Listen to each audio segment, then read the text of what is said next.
Hello दोस्तों, जय हिंद, वंदे मातरम। तो हमारे चैनल टारगेट विद सरकारी जॉब में आप सभी का स्वागत है। अगर हमारे चैनल पर नए हो तो हमारे चैनल को सब्सक्राइब करिएगा तथा बेल आइकन दबाना ना भूलें, जिससे हमारा वीडियो आप लोगों तक सबसे पहले पहुंच सके और जिससे आप हमसे कुछ सीख सकें।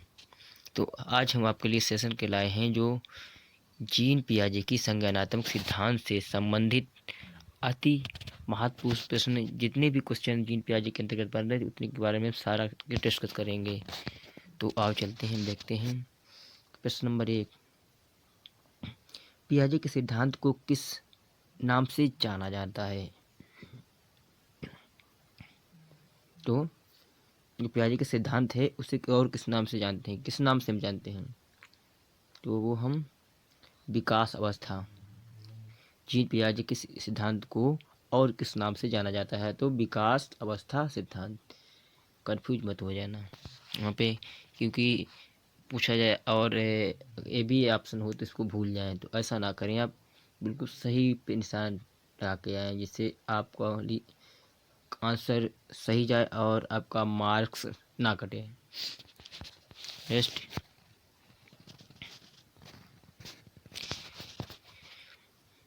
पियाजे के अनुसार व्यक्ति के किस विकास में उसके जीवन में किस भाग का विशेष योगदान होता है? तो किसका? तो बचपन का। जीन पियाजे के जी कहते हैं, महोदय कहते हैं कि बचपन से ही बालक का सुधार होता है और और बचपन से ही उसका विशेष योगदान होता है, क्योंकि एक बच्चा जब होता है तो उसका जो मानसिक ज्ञान जो होता है या उसकी शारीरिक वृद्धि जो होती है तो बचपने से पता लग जाती है कि ये कैसा बालक हो सकता है। नेक्स्ट, पियाजे के संज्ञानात्मक विकास की प्रक्रिया में मुख्यतः किन दो बातों को महत्वपूर्ण माना जाता है? तो कौन कौन सी? तो एक तो संगठन और दूसरा अनुकूल। तो संगठन व अनुकूल, ये दो बातों को महत्वपूर्ण उन्होंने बताया है। इन्हीं दो बातों को ध्यान में रखा गया है। तो पियाजे के संज्ञानात्मक विकास की प्रक्रिया को मुख्यतः दो बातों को महत्वपूर्ण माना जाता है। तो जो इनकी जो महत्वपूर्ण जो दो बातें हैं तो वो एक संगठक और अनुकूलन। संगठन व अनुकूलन, ये दो ऐसी वो हैं। तार्किक चिंतन की क्षमता का विकास किस अवस्था में होता है? जो तार्किक चिंतन की जो अवस्था होती है उसका विकास कब होता है? तो होता है औपचारिक। कब होता है? तो औपचारिक या अमूर्त संज्ञानात्मक, अमूर्त संक्रियात्मक अवस्था। कौन सी? औपचारिक या अमूर्त संक्रियात्मक अवस्था। नेक्स्ट, व्यक्ति व वातावरण के संबंध को कौन सा बाह्य रूप को प्रभावित करता है? प्रभावित करता है कौन सा? व्यक्ति व वातावरण के संबंध को कौन सा बाह्य रूप प्रभावित करता है? तो वो हमारा होता है अनुकूलन। जो अनुकूलन है वह बाह्य रूप को, वातावरण के जो बाह्य रूप होता है उसको प्रभावित करता है। कौन? अनुकूलन होता है। नेक्स्ट, इस नियम के अनुसार बालक किसके साथ अनुकूल करने के लिए अनेक नियमों को सीख लेता है? तो वह पर्यावरण के साथ। नेक्स्ट, आप लोग वीडियो तो अंत तक देखें, जिससे आप लोगों को कुछ इसमें ज्ञान प्राप्त हो सके और इसका लाभ ले सकें। तो क्या हुआ इसका, यानी कहा गया कि इस नियम के अनुसार बालक किसके साथ अनुकूलन करने के लिए अनेक नियमों को सीख लेता है? किसके? पर्यावरण के साथ में। नेक्स्ट,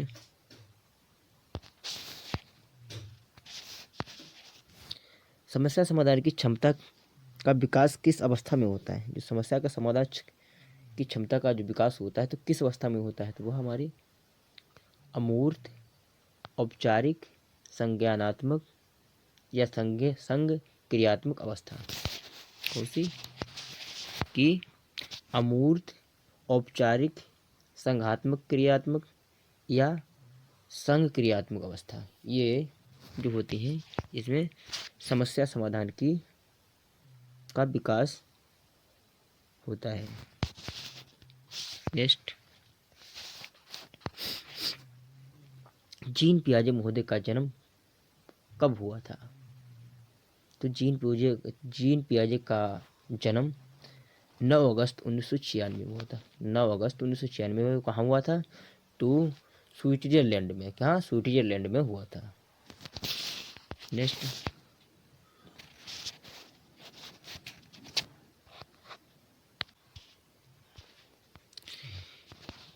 बुद्धि में विभिन्न में प्रक्रिया है। बुद्धि में विभिन्न प्रक्रिया है, जैसे प्रत्यक्षीकरण, स्मृति, चिन्ह एवं तर्क सभी संगठन होकर कार्य करते हैं। तो इसका तात्पर्य क्या होता है? तो तात्पर्य इसका होता है संगठक या संगठन। इसका तात्पर्य होता है तो संगठन। नेक्स्ट, जीन पियाजे महोदय ने किस सिद्धांत पद्धति से सीखने पर बल दिया है? जीन पियाजे महोदय का सिद्धांत किस पद्धति पर सीखने पर बल देता है? तो वह खोज पद्धति पे। किस पे? खोज या एक सर्च, उसके निर्माण करने पर या खोज करने पर बल देता है। नेक्स्ट,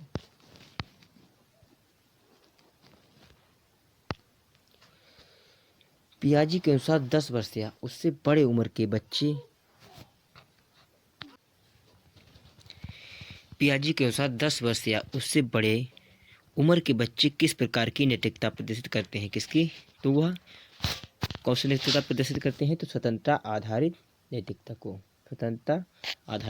को। जीन पियाजे की प्रसिद्धि का प्रमुख कारण क्या है? वो किसके कारण प्रसिद्ध हुए थे?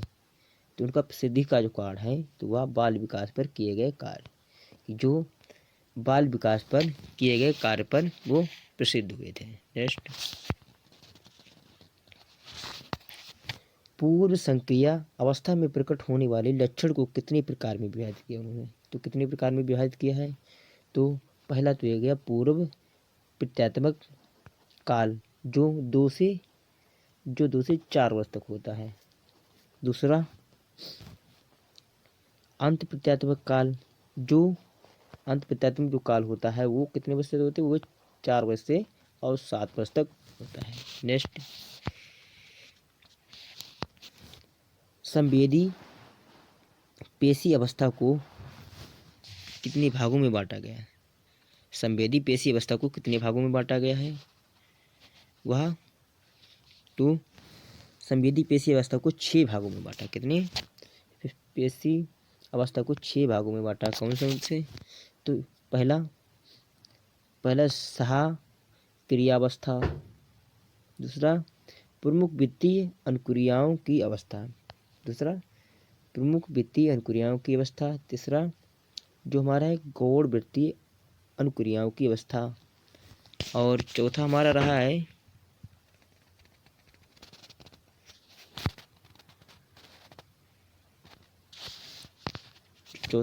है कि गौण सिकमेटा की समन्वय की अवस्था, और पांचवा हमारा रहा है तृतीय वृत्तीय अनुक्रियाओं की अवस्था, और छठवां जो है हमारा है आखिरी, वो मानसिक सहयोग द्वारा नए साधनों की खोज करना है, जो कि अपनी मानसिक बुद्धि के सहयोग से नए साधनों का निर्माण करना, तो एक 6वीं अवस्था है। नेक्स्ट,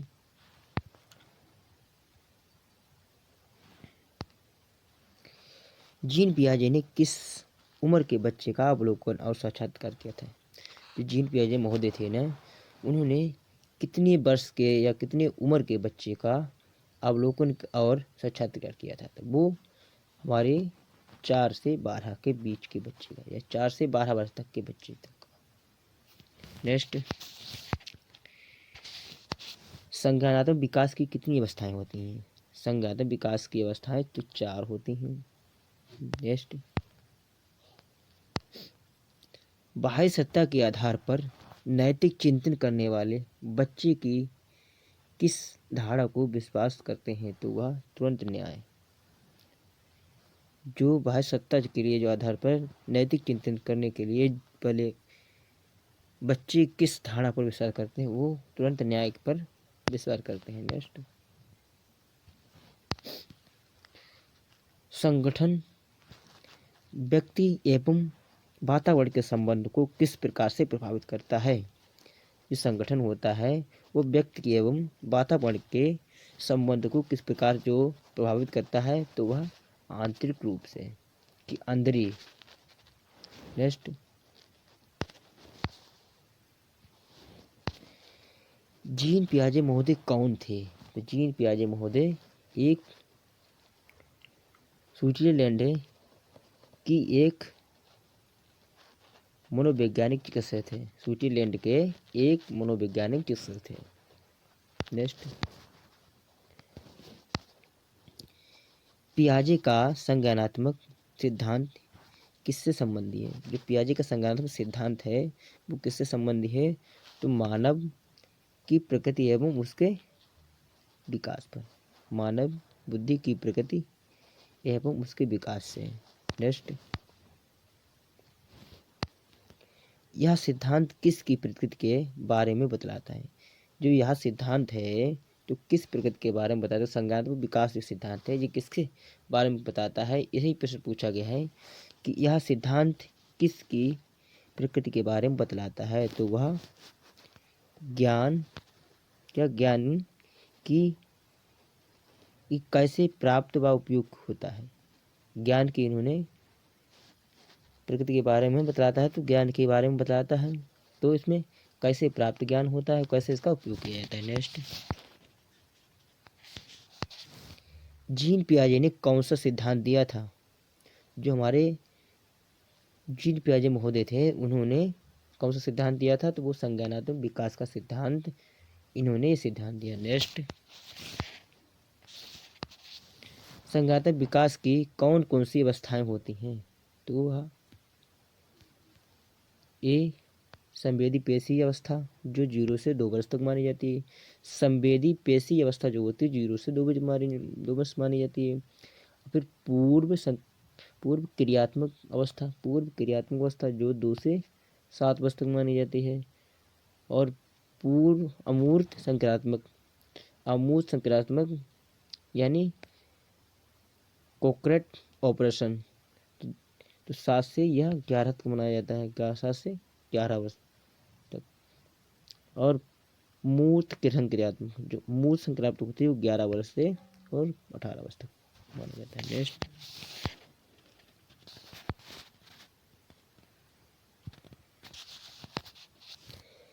विकासात्मक सिद्धांत क्या है। विकासात्मक सिद्धांत क्या है कि जीन पियाजे का संज्ञानात्मक सिद्धांत है। क्या जीन पियाजे महोदय का संज्ञानात्मक सिद्धांत है। अगर हमारा वीडियो तुमको अच्छा लगे तो हमारे वीडियो को लाइक शेयर और कमेंट और हमारे चैनल को सब्सक्राइब करना ना भूलें, जिससे आप लोगों को वीडियो हम ऐसे ही बना के देते रहेंगे और आप लोग इसका अध्ययन करते रहेंगे। तो थैंक यू। जय हिंद, वंदे मातरम।